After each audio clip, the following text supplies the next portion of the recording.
Alabama's spring game, Alabama's spring football in general, will be very much so anticipated because of the uncertainty in that quarterback room.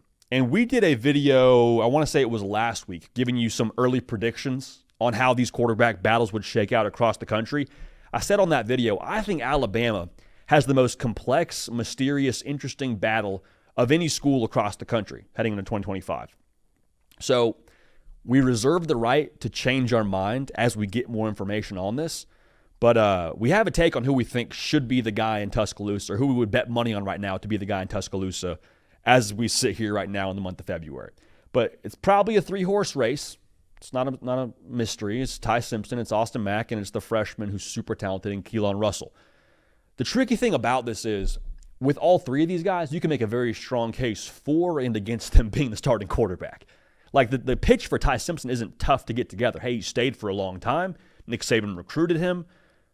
Like, he's waited his turn. It's his turn right now, is it not? Well, yes, but the case against him is, well, hey, dude, if he was so good, if he was a viable option for you at quarterback, why is he not getting any burn when Jalen Milroe throws 3 interceptions against Oklahoma?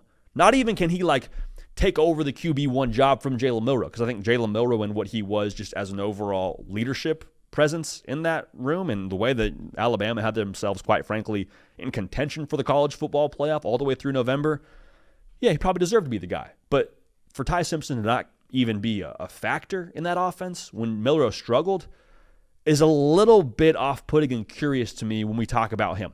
Austin Mack, to me, is very easy to fall in love with the idea of the guy. It's kind of like when you think about moving to Hawaii. The idea is awesome. Go live next to the ocean where it's beautiful weather all year round.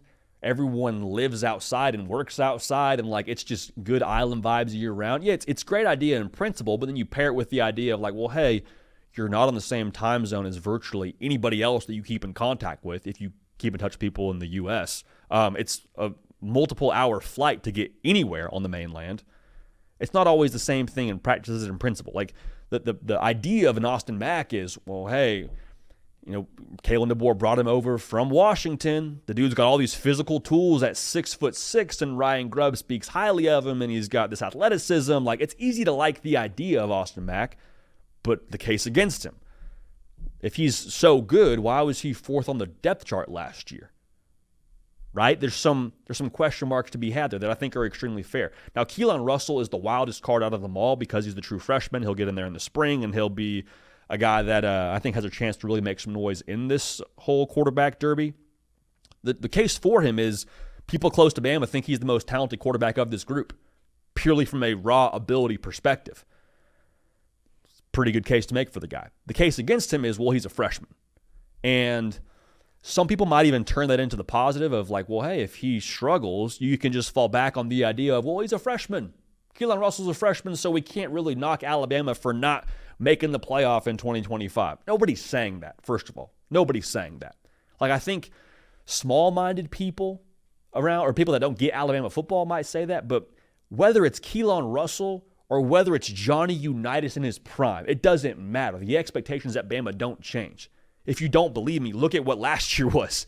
Bama misses the playoff. You got people wondering if Kalen DeBoer is the right guy, quietly to themselves. Probably the more extreme part of Bama Twitter, but I think it's still, the point stands in itself. Keelon Russell, if he's your guy, great, but you don't get this, oh, he's a freshman excuse. If you play him to go achieve what this team is capable of achieving, and I think this team is capable of achieving playing in the college football playoff, just full stop. So that's kind of unpacking the room as a whole and the complexities around it. The take I had when we unpacked this battle in our predictions segment, and the take I still have, is I think Austin Mack is your guy. Now, we'll see if that's the case when we get into spring football, and more information means we will change our opinion. But I just go back to the Ty Simpson thing. If he was really that good, if we were sure he could be your guy next year, even if he is the betting favorite, why has he not at least gotten some burn in this whole situation? Do you really want to put, when you talk about Keelon Russell, the entire pressure of Bama optically in year 2 on his shoulders? And what I mean by that is, if Alabama in 2025 misses the playoff, recruiting will, I think, start to take a little bit of a dip, because people will say, well, Bama isn't really Bama anymore. 2 years since Nick Saban's been gone, they've missed a playoff each of those 2 years. Bama, they may still have some better football ahead of them, but I don't know if we view Bama in the same light. I think that's what hangs in the balance in 2025. I wouldn't want to put that kind of pressure on my freshman quarterback.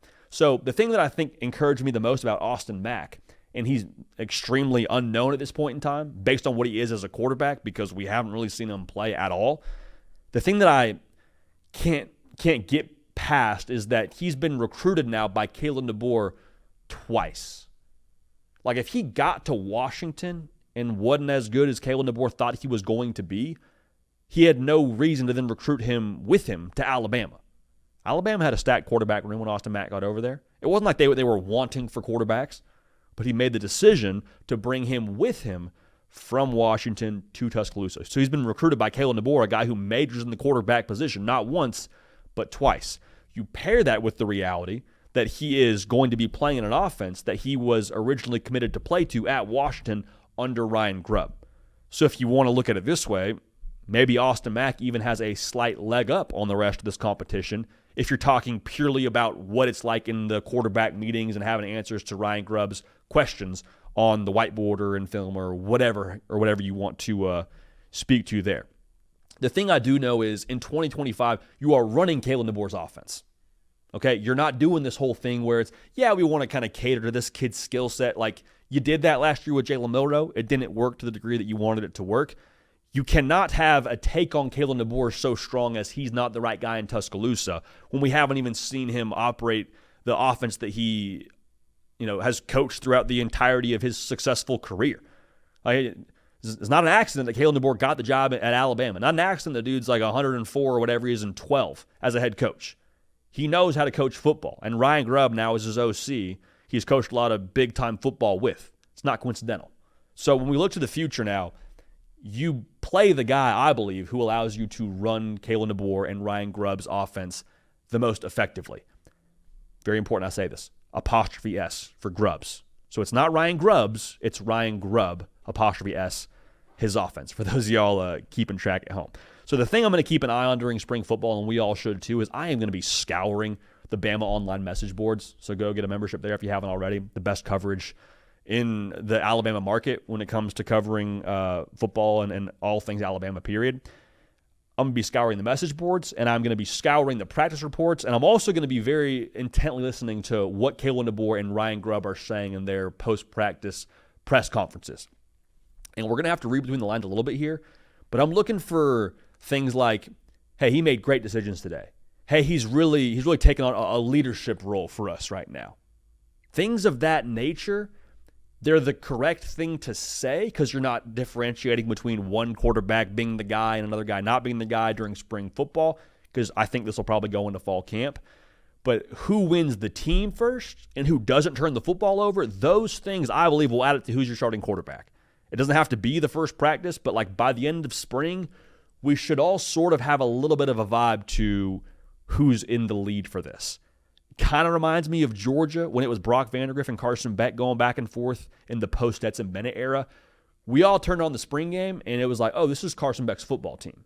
He was surgical. He had the best G-Day, and we're like, okay, haven't named him the starter, but we're all assuming Carson Beck is going to be your guy. That would be the most ideal place, I think, for Alabama to find themselves in. And I don't think it's out of the question when you look at how this room is put together, and I think how this thing could ultimately shake out with Austin Mack having the leg up in digesting this offense from what I can gather given his time at Washington.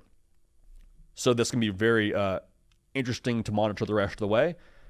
But if I had to pick a horse today to win the QB race at Alabama, I'd take Austin Mack.